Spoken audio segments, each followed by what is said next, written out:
എങ്ങനെയാണ് കുട്ടിയിൽ ഉണ്ടാവുന്ന പലതരത്തിലുള്ള സെൻസറി ചാലഞ്ചസ് വീട്ടിലായാലും അതോടൊപ്പം സ്കൂളിലായാലും സാമൂഹ്യ ജീവിതത്തിലായാലും എങ്ങനെ കോപ്പപ്പ് ചെയ്യണം എന്നുള്ള പലതരത്തിലുള്ള സ്ട്രാറ്റജീസ് സെൻസറി ഇന്റഗ്രേഷൻ തെറാപ്പികളും കൃത്യമായി നൽകി വരുന്നു.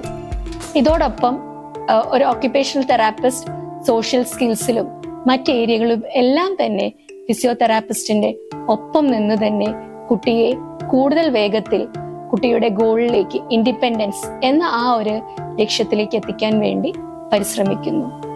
ഇവിടെ നമുക്കറിയാം, പല സെറിബ്രൽ പാൾസി എന്ന അവസ്ഥയുള്ള കുട്ടികൾക്കും സ്പീച്ച്, ലാംഗ്വേജ്, അതോടൊപ്പം തന്നെ സംസാരത്തിലുള്ള ക്ലാരിറ്റി ഇഷ്യൂസ് ഇതെല്ലാം ഉണ്ടാവാറുണ്ട്. സംസാരം നമ്മൾ കൃത്യമായ സമയത്ത് വന്നില്ലെങ്കിൽ ശരിയായ രീതിയിൽ പെട്ടെന്ന് തന്നെ ഇടപെടണം എന്ന് പറയുന്നത് അത് ചിലപ്പോൾ ഒരു പക്ഷേ പിൽക്കാലത്ത് കുട്ടിയുടെ പഠനത്തെയും ബാധിക്കും.